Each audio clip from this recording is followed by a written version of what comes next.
Totalmente. Oye, y hilando esto con lo que decías del neuromarketing, o sea, creo que el neuromarketing tuvo como un momento de mucho auge ahí que, pues un poco como ahora, ¿no? Cuando escuchas hablar de inteligencia artificial, que luego pues todo se termina sentando, de Big Data, que también hubo una explosión y luego todo se asienta. Claro, teniendo esa base y esos conocimientos de psicología, te permite mucho mejor entender al consumidor y lo que necesitas para tu negocio. O sea, ¿cómo empezaste tú a hilar ese lado de, vale, psicología, neuromarketing, marketing? Sí. A ver, hay una diferencia entre neuromarketing y psicomarketing. Uh-huh. Son cosas distintas. Porque el neuromarketing tiene que ver más con las conexiones que se hacen a nivel cerebral, creo que tiene mucho más sentido en campañas más grandes donde se requiere mucho presupuesto y un 0,01% supone mucho dinero. O sea, creo que está más enfocado en la utilidad en esa dirección y luego también a nivel de estudios científicos. Psicomarketing sí que tiene más que ver con persuasión. La persuasión en ventas, etc. Yo siempre digo que el marketing tiene que ver con la empatía. Muchas veces, si lo piensas, tiene que ver con la empatía. Un proceso de ventas tiene que ver con la empatía. Tú, si le quieres vender a alguien, tienes que generar una relación, por así decirlo. Sí, o sea, ya sea a través de algo digital, en el cual la otra persona te está pues, viendo, aunque no sea, digamos, en físico, sí. Ya sea a través de teléfono, lo que sea, ¿no? Pues como antiguamente también se vendía mediante llamadas, que también tuvo también su boom. Y a partir de ahí, ¿qué empiezas a hacer? Yo no aprendí marketing en el máster. Tengo que ser totalmente... Yo, de verdad, siempre trato de ser brutalmente honesta con todas las cosas que digo porque no quiero vender humo a la gente y a mí estudiar psicología me dio una base cultural súper importante que a día de hoy me siento súper orgullosa de tener porque conozco un montón de cosas a nivel cultural muy bonitas. También entiendo mucho cómo funciona el cerebro de las personas, está bien, la empatía, etc. Pero yo aprendí de marketing trabajando. Aprendí de marketing. Creo que todos aprendemos de marketing trabajando. Es que al final tú hasta que no haces una campaña no sabes cómo se monta una campaña, hasta que no te dicen que no en un proceso de venta no sabes que has hecho mal, hasta que no... Entonces, para mí, por ejemplo, la tienda de mis padres me aportó mucho en ese sentido para empezar, tenía una base, cuando estudiaba ya sabía a lo que se refería, cuando empecé a estudiar lo que es un funnel, etcétera. Pero hasta que no empecé a trabajar, sobre todo fue en The Power cuando hice el salto más fuerte, porque ahí sí que había un equipo muy serio de trabajo, ahí aprendí un montón. Cuéntanos un poco sobre Power MBA, ¿cómo fue esa experiencia? Pues fue muy chula, fue muy, muy bonita. Imagínate gente joven en una casa en Ciudad del Campo, estábamos siempre almorzando, luego nos quedábamos después de trabajar. ¿Cuántos erais en ese momento? Cuando yo entré éramos como 15, 20. ¿Y cuando te fuiste? 200, así. Estamos un poco en un momento parecido en Urbanitae. O sea, yo cuando entré éramos como 10, y ahora somos 70 y la empresa cambia mucho. Sí. Y notas ese cambio, ¿no? ¿Cómo fue en tu caso? ¿Cómo lo notaste? Es que siempre he tenido la suerte de entrar en proyectos que estaban en puntos de crecimiento absoluto. Eso me ha abierto la mente un montón, sobre todo la metodología Lean Startup. Esto lo llevo dentro y hablaremos de esto si quieres, porque sí, aprendí muchísimo haciendo. ¿Qué es exactamente esa metodología? Porque yo creo que no todo el mundo que nos está escuchando ahora mismo lo sabe. Pues hacer y aprender haciendo, no planificar demasiado. La gente cuando planifica pierde muchísimas oportunidades. Eso es como yo lo veo, porque además es que si yo planificase no haría ni el 1%, eso lo puedo prometer, no haría ni el 1%. Y uno de los motivos por el que no lo haría sería por miedo. También es importante. ¿Pero le estarías dando más vueltas? Sí. La gente empieza a tener miedo cuando piensa demasiado. Porque el cerebro nos empuja a estar en nuestra zona de confort, que es donde se siente cómodo. Entonces tú cuando tienes que tomar una decisión que te saca de tu zona de confort, el cerebro hace, vuelve, que aquí es donde gastas menos energía, ¿sabes? Pero la realidad es que la gente crece siempre fuera de la zona de confort. Yo nunca me pongo objetivos por quién soy hoy, me pongo objetivos por quién voy a ser. Esta es la diferencia. Totalmente, o sea, creo que hay una cosa en tu perfil que a mí me gusta mucho y sobre todo en la gente que estoy trayendo y con la que suelo hablar, bueno, pues como el equipo que tenemos, ¿no? Aquí detrás nuestro. Yo creo que el denominador común es las ganas de querer seguir creciendo, no por ser mejor que el otro, sino por querer ser mejor que uno mismo, ¿no? Yo, o sea, cuando estabas hablando de estudio psicología y eso me lo he llevado al marketing, tu gestión seguramente será de un modo, yo, por ejemplo, soy ingeniero y luego he estudiado marketing y, claro, mi gestión es de otro modo, ¿no? O sea, yo creo que al final puedes llevar lo mismo desde 2 puntos totalmente distintos. Pero es verdad que esa base te da la forma de cómo quiero pensar y cuál va a ser mi estructura, pero hay una cosa que nunca se enseña ni en las carreras, ni en los máster, ni en los trabajos, y es las ganas de seguir creciendo, las ganas de decir, vale, yo quiero ser mejor no porque al lado tenga una persona a la que quiero superar, ¿no? Sino porque quiero ser mejor profesional. Y yo creo que eso es una cosa que en la gente se ve. O sea, a ti esa parte que tenías como de quiero crecer y creo que quiero seguir yendo un poco más por mi cuenta, ¿te surge en Power MBA? ¿La tenías ya de antes? ¿Cómo lo gestionaste? Yo siempre he hecho emprendimientos, pero han sido muy pequeños y no serios. No me lo he tomado en serio, ha sido siempre como un side project, como algo paralelo. Cuando estaba, claro, es que cuando estaban de Power MBA, yo estuve ahí un año y en paralelo estábamos emprendiendo Belka. Claro. Entonces fue una etapa de trabajo intensísima, en serio, de decir, duermo 4 horas. Que bueno, lo hacía porque al final tenía 22 años, me daba igual. Pero, o sea, estaba con esa hambre y no valoraba tanto mi tiempo.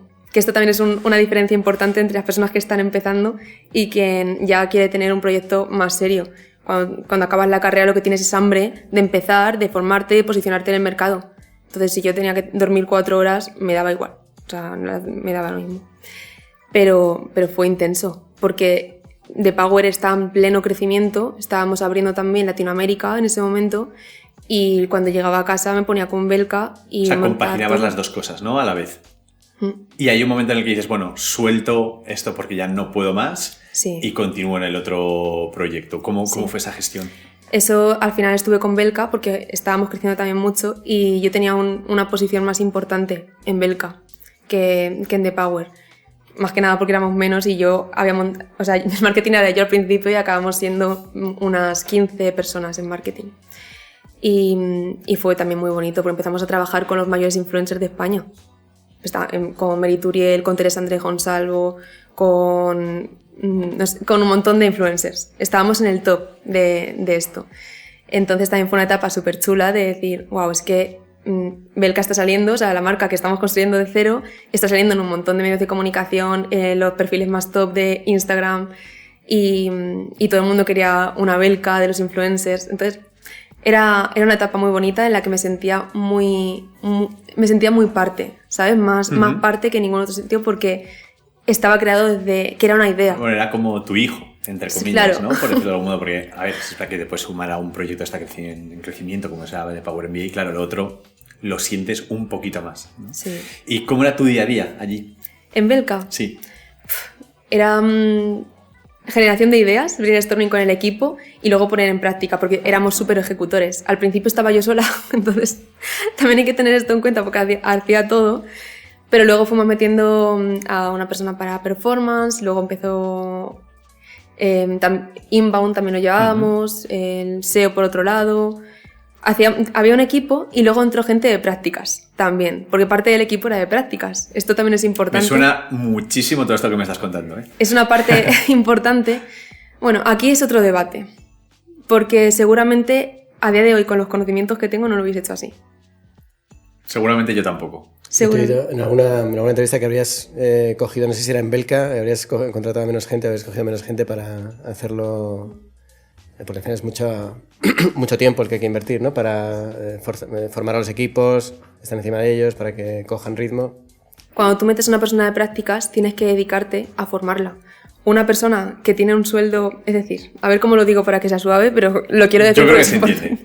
Vale, o sea, tú estás pagando a una persona que sabe de algo y parte de su tiempo tiene que estar enfocado en formar a otra persona que puede que no siga dentro de un tiempo.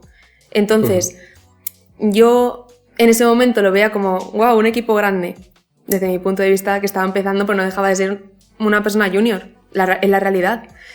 Y ahora viéndolo con perspectiva, pienso que una persona senior, que sabe hacer las cosas bien, te puede dar más resultados que 5 juniors, por supuesto, que 5 personas que están de práctica. Sí, yo creo que también, o sea, es verdad que ahora dices, bueno, igual lo hubiese hecho distinto, pero a veces hay momentos también en las empresas que requieren ciertas cosas, ¿no? Yo creo que seguramente en un momento en el cual pues económicamente la empresa no está igual de fuerte, claro, pues decir ya, con un senior igual tengo más que con 5 junior, sobre todo por ese esfuerzo que hay que dedicar a formación, porque la realidad es que cuando alguien llega, pues lo que hemos hablado, ¿no? Nadie llega formado de los estudios.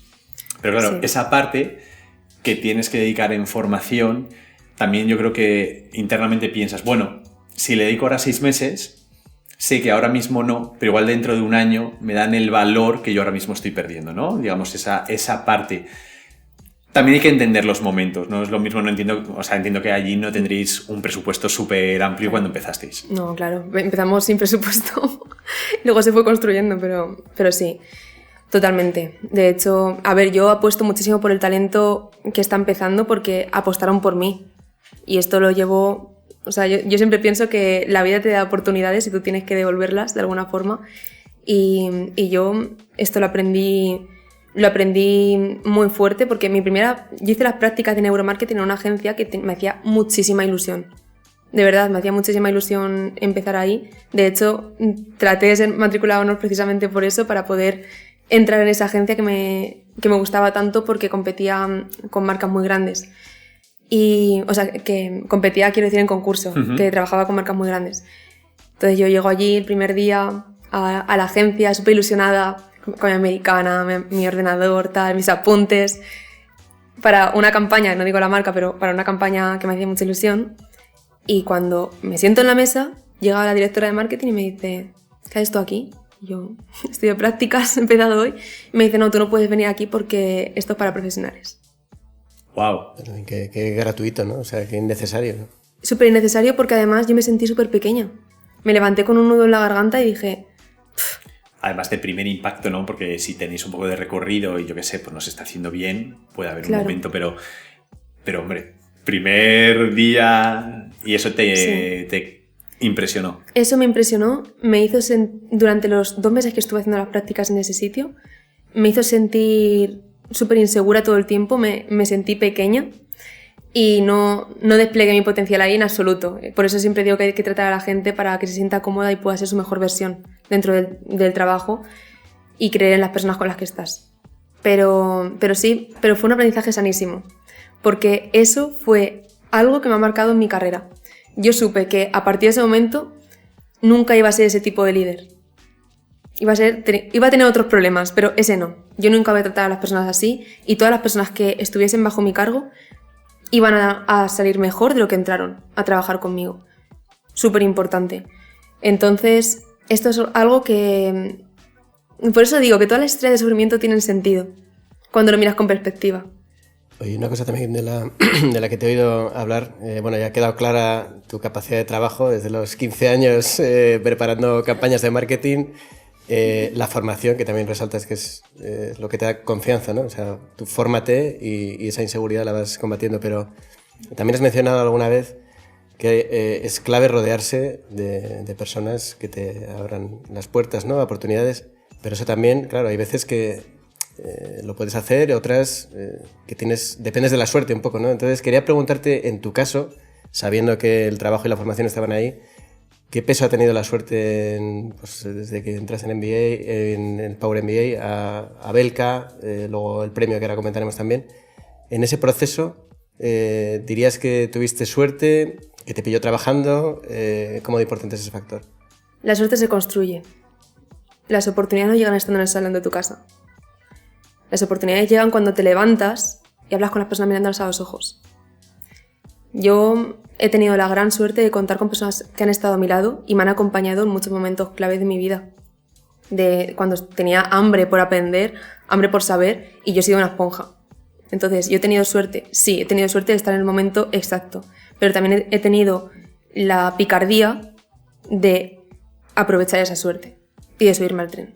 De hecho, te diría que es casi más importante esto que la empresa o la gente que está al lado. Porque yo creo que puedes ser grande en una empresa pequeña y puedes ser pequeño en una empresa grande. Y también al revés, ¿no? O sea, yo, por ejemplo, llevo 15 años en startups que empezaban desde cero, en otras que, pues como aquí no éramos 10, y en otras he entrado cuando ya eran 60 o 70 personas. Y entonces hay el mismo denominador común, o al menos en mi caso, que era... Tú vas a llegar hasta donde tú quieras llegar. Y una reflexión que yo he aprendido ahora, sobre todo también con el tiempo, es que el tema de rodearse, como tú dices, de gente, ya no solamente por arriba, sino a tu nivel y también por debajo, que sean buenos profesionales, pero a nivel de que ellos quieran crecer. Yo creo que el mayor error que he cometido muchas veces es el esforzarme en que la gente crezca. Y como me dijo una vez un amigo mío, es que a veces no todo el mundo quiere crecer. Exacto. Hay gente que le gusta su zona de confort. Hay gente que dice, mira, yo estoy bien, prefiero estar aquí, pero no quiero más. Y yo creo que escuchándote sobre todo, o sea, comparto prácticamente todo lo que estás contando, y creo que esa parte en la cual pues a veces nos esforzamos, ¿no? De, oye, quiero que todo el mundo que está a mi alrededor también crezca, hacer algo grande, pues a veces no todo el mundo quiere eso. Estoy súper de acuerdo con eso. Esto es importantísimo, porque muchas veces tratamos de coger a alguien y arrastrarlo con nosotros, y es que esa persona no quiere, no están preparados, o se ponen unas creencias limitantes que es imposible avanzar. Yo he tenido siempre... Yo soy una esponja, o sea, yo he aprovechado muchísimo las relaciones que he tenido, las relaciones humanas, y estar sentada en las mesas correctas. Porque yo sí estaba sentada con gente de Power, por ejemplo, que tenía una mentalidad súper fuerte en emprendimiento, en ganas de crecer. Yo es que estaba escuchando eso y me lo estaba quedando para mí también, ¿sabes? Yo siempre digo que hay que estar en una mesa y que tú tienes que ser el que menos sepa de esa mesa. Porque si eres el que más sabes, estás en la mesa equivocada, no puedes aprender. Y también aquí hago una reivindicación a la humildad, porque la humildad es súper importante para decir, me queda mucho por aprender. No sé todo. Si piensas que lo sabes todo, estás evocado al fracaso. Totalmente. Oye, y hablando de humildad, ¿cómo se lleva haber ganado 2 premios? No son premios que he ganado yo como persona. Son premios que han ganado las empresas en las que yo estaba como directora de marketing. Pero el equipo ha tenido un peso importantísimo. Porque aquí, o sea, cuando tú piensas en una estrategia de marketing anual, por ejemplo, hay tantísimos matices, tantísimas personas involucradas, tantísimos factores, variables. Entonces, es importante esto porque no me gusta atribuirme el mérito, pero ha sido una experiencia preciosa. Ha sido una experiencia muy bonita para todo el equipo de marketing, y pienso que los premios no tienen un valor tangible, pero sí tienen un valor emocional para las personas y como una recompensa que todos pueden poner en su currículum, y eso es muy bonito. Sí, o sea, es verdad que cuesta mucho, yo creo, cuando estás en empresas que están creciendo o nuevas, conseguir premios es mucho más complicado. Yo creo que cuando estás en un corporate, los premios a veces llegan más fáciles, ¿no? Entonces yo creo que tiene muchísimo mérito el hecho de, oye, construyo algo y encima se reconoce. O sea, al final son los premios nacionales de marketing y es una suerte. O sea, ¿cómo los vivisteis? No sé, ¿cómo fue esa experiencia? Yo no me lo creía mucho. Por ejemplo, en 2021, con Belka, la gente se pensaba que yo era azafata. ¿En serio? Sí, porque todo el mundo era más mayor que yo en ese momento. Y claro, entonces no me lo esperaba. Yo pensaba que íbamos a quedar como finalista, o sea, como terceros o ni siquiera aparecer en las nominaciones. Pero no, fue muy, muy bonito. Me puse súper nerviosa hablando. En ese momento no me salían mucho las palabras. Y en 2023 competimos, los finalistas fueron Blue Banana, Colvin y Comobi. Nosotros quedamos los terceros, pero quedar por debajo de Colvin y Blue Banana me parece... Casi nada, ¿eh? Me parece súper top, la verdad. Así que súper súper bonita la experiencia. Oye, te iba a decir, en 2021 eras más joven todavía que hoy, lógicamente, y ya nos has contado esa experiencia un poco agridulce en la agencia, ¿no? Y te quería preguntar, ¿has encontrado barreras? Porque al final la juventud, y también todavía hoy en España el hecho de ser mujer, ¿no? El hecho de que fueras pues directora de marketing tan joven, ¿no? Y que, pues eso, has mencionado justamente la gente que se pensaba que eras azafata, y dices, ¿y esta persona qué me va a contar a mí, ¿no? O sea, ¿qué experiencia tiene? ¿Te has encontrado con mucho recelo? A ver, voy a ser brutalmente honesta, como siempre. No sé si meterme aquí, pero creo que ser mujer tiene desventajas y ventajas. Y ser hombre tiene ventajas y desventajas. Como tú lo aproveches, es diferente. Por ejemplo, para las mujeres es más fácil, entre comillas, pero sí acceder a podcast de emprendimiento, por ejemplo, que hombres. Porque hombres hay muchos y mujeres hay menos, entonces buscan eso es así.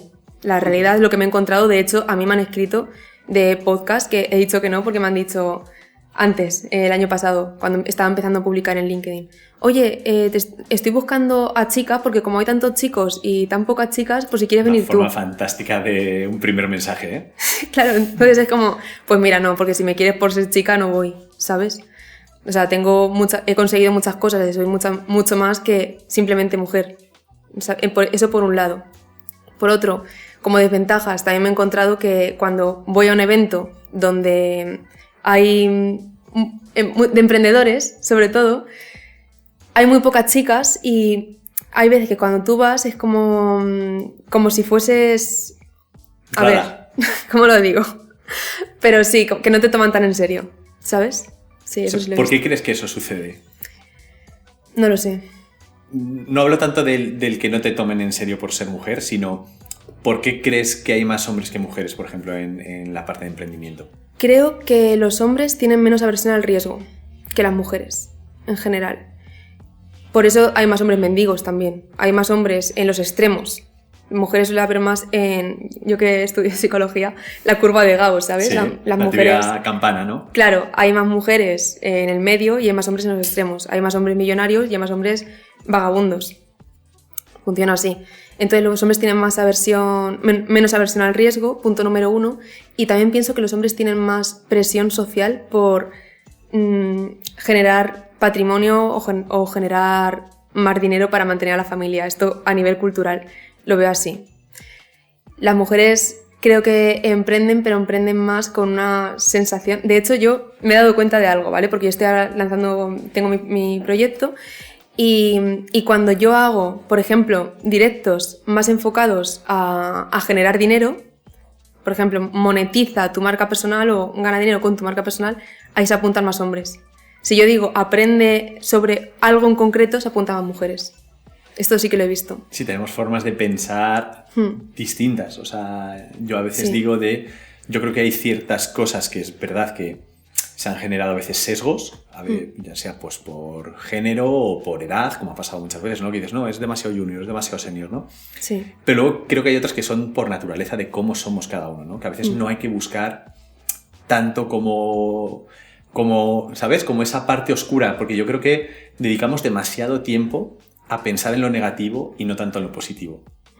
Y yo estoy en una época ahora mismo de mi vida en la que me apetece que todo lo que me rodee sea positivo, que todo lo que haya a mi alrededor sea positivo, Sí. y me apetece construir, ¿no? Porque a veces nos metemos en espirales, y esto seguramente tú me podrás explicar el por qué, que no nos damos cuenta y empiezan a ser, o sea, nosotros lo vamos como viendo, pero no lo tenemos totalmente claro hasta que llega un punto que dices, joder, ¿pero por qué no?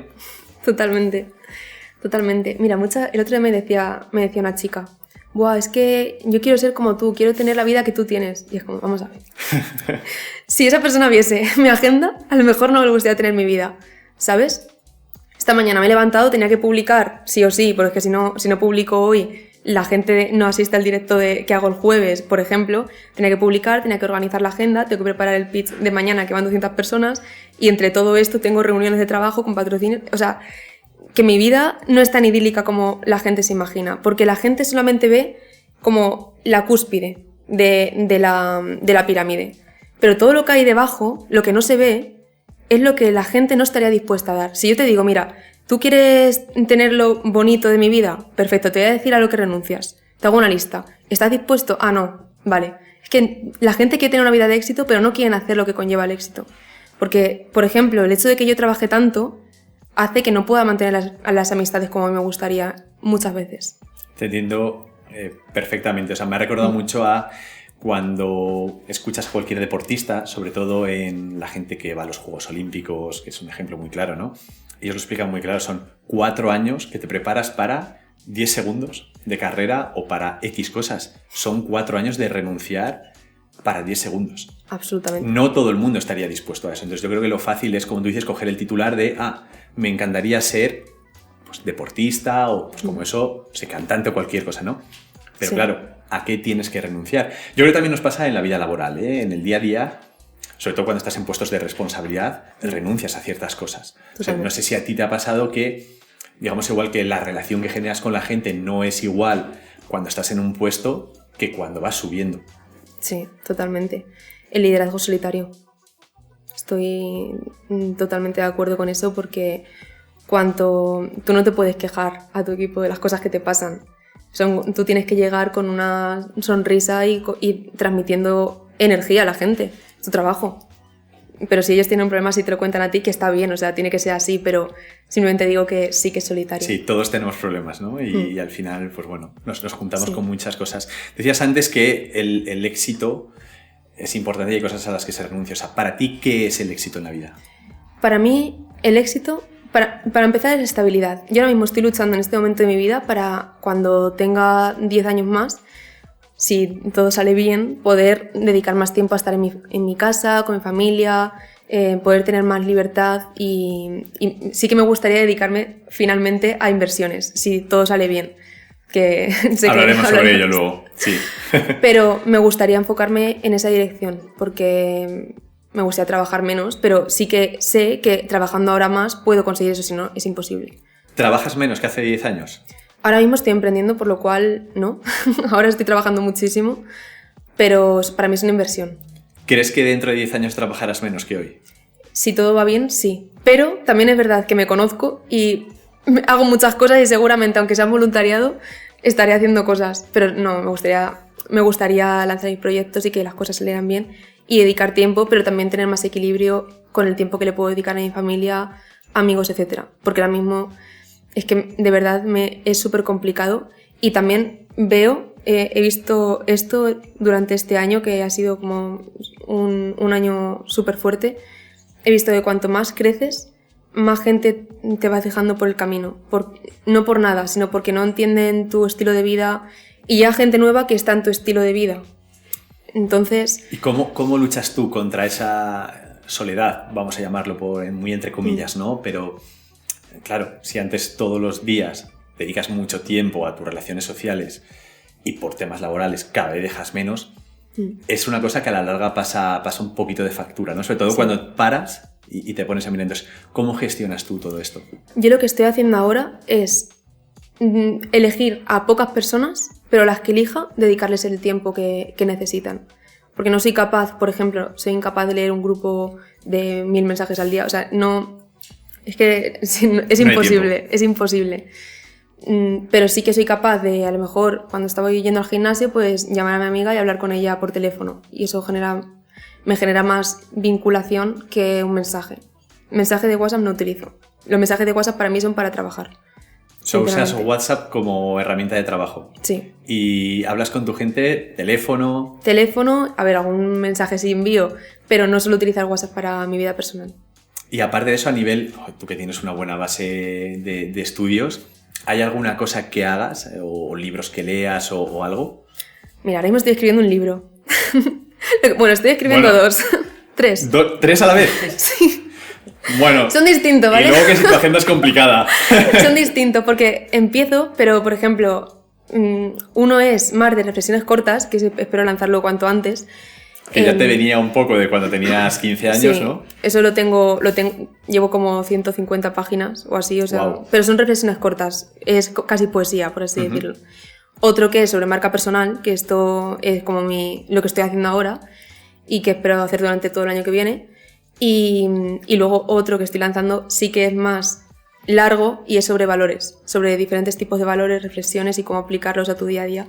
Porque muchas veces la gente dice, sí, tengo valores, y te preguntas cuáles. Y no saben decirte ni siquiera ponerte ejemplos de cómo se representan esos valores, ¿sabes?